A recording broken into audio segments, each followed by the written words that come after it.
എടാ എന്തൊക്കെയാടാ നടക്കണ ഗൈസ്, എന്റെ പൊന്നടാവേ എന്തൊക്കെയാ നടക്കുന്നേ? എന്തൊക്കെയാ? രണ്ടിനും വ്യൂസ് ഉണ്ട്. സ്ക്രിപ്റ്റ് എനിക്ക് തോന്നുന്നില്ല. മറ്റേ ഇന്നലെ തൊപ്പി ഒന്ന് കാണിച്ച സ്ക്രിപ്റ്റ് ആണെന്ന് എനിക്ക് തോന്നുന്നില്ല. കാരണം ഒരാള് ഇങ്ങനെയൊക്കെ കാണിക്കുന്നൊക്കെ സ്ക്രിപ്റ്റ് ആക്കിയ കാര്യങ്ങൾ ചെയ്യുവാടാ, കരിയർ നശിച്ചു പോകുന്നില്ല. അയ്യോ സാറേ, സാറ് വിചാരിക്കുന്ന പോലെ അല്ല കാര്യങ്ങള്. അതേടാ, ഞാൻ മാത്രമല്ല, ലോകത്തിൽ ആരും വിചാരിക്കാത്ത കാര്യങ്ങളാണല്ലോ ഇത്. ഉള്ളത് പറയാലോ, കരിയർ നശിച്ചു പോകുന്നില്ല. പിന്നെ അവനൊരു പെണ്ണ് കിട്ടും. ഇതാ ഞാൻ പറഞ്ഞത്, ചെറുക്കൻ ഒരു പന്ന ചെറുക്കനാണ്. ഇവൻ ഒരിക്കലും പെണ്ണ് കിട്ടാൻ പോകുന്നില്ല. സാമദ്രോഹി, നിനക്ക് ചില്ലറ കടിയോ നല്ലല്ലടാ. പക്ഷെ മെയിനായിട്ട് സംഭവം എന്ന് പറഞ്ഞാൽ തൊപ്പി കാണിക്കാൻ ഒന്നും വിശ്വസിക്കാൻ പറ്റത്തില്ല. അത് ശരി, അപ്പൊ ഇവിടെ ആർക്കും എന്നെ വിശ്വാസമില്ലേ? ഇല്ല. മുതലാളി എങ്ങനെ വിശ്വസിക്കും? ശരി, എങ്ങനെ വിശ്വസിക്കും?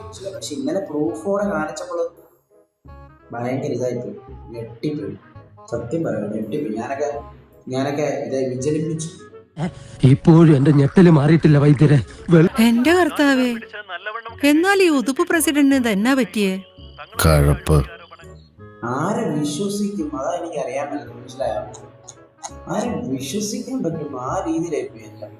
ചേട്ടാ, ഇവന്മാർ രണ്ടും കൂടെ ഉറപ്പാ.